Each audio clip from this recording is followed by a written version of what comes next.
And those cultures were more than just more than just, European white culture and indigenous North American culture.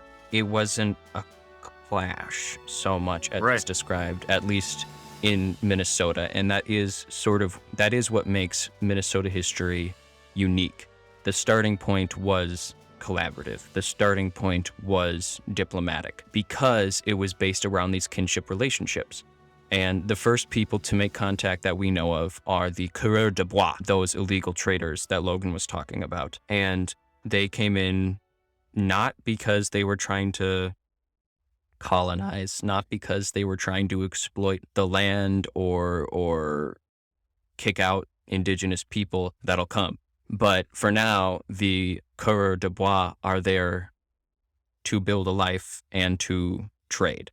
Wingerd describes who these people are and points out that most of them, the coureurs de bois, were peasant farmers who, as she describes, sought independence from overbearing employers and meant to make a permanent life in the lands of their Native American trading partners.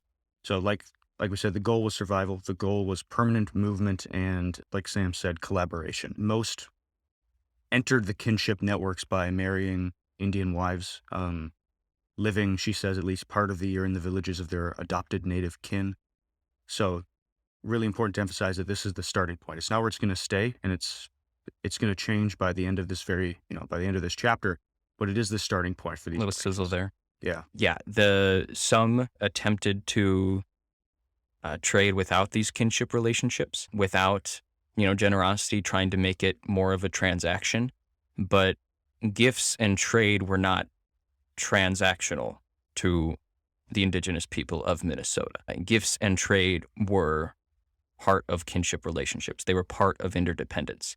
And in order to not only survive economically, but literally survive, the coureurs de bois and later the officially sanctioned traders would have to rely on kinship relationships. So I think Wingerd said something along the lines of traders were most successful as loyal husbands, and that was really necessary. And we can talk a little bit about sort of what gender roles are, because when we talk about marrying into families, it brings to mind images of dowries and negotiations and things like that, and offering up, this is my oldest daughter and we'll give you, this much money and half of our kingdom to marry, all that stuff. But that's not really what the case was in indigenous culture. In Dakota and Ojibwe culture, women had just as much say in marriages as men did. They were just as capable and just as autonomous and just as allowed to say yes or no to a marriage as was the man involved, because specifically the Dakota, the women were involved in the very fundamentals of trade. If you have a beaver pelt, it needs to be made into a pelt. It needs to be skinned, cleaned, tanned, all that stuff before it is even handed off to a trader. Not only that, but homes need to be maintained. And I'm not talking about sweeping. I mean literally making sure the structure stays upright and that it either keeps the heat in or allows enough airflow in the heavy summers of Minnesota. If there was a patch of agriculture, that was the women's responsibility. The men were gone on hunting trips and trapping trips and all of these different endeavors that they had to engage with.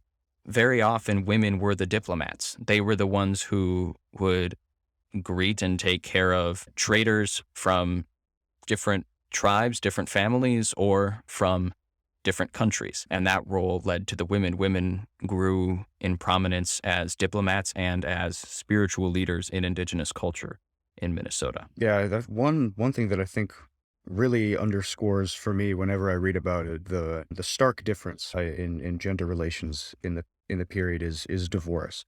Where I believe, well into parts of the 1800s and parts of the United States, divorce was straight up illegal for white women and living in the United States. Meanwhile, in Dakota culture, women could initiate divorce. They could decide that it was, in fact, an expectation that if a marriage wasn't working out, if you weren't both content with how it was happening, that you ought to end it. So women had an incredible amount of power in in shaping their lives, really.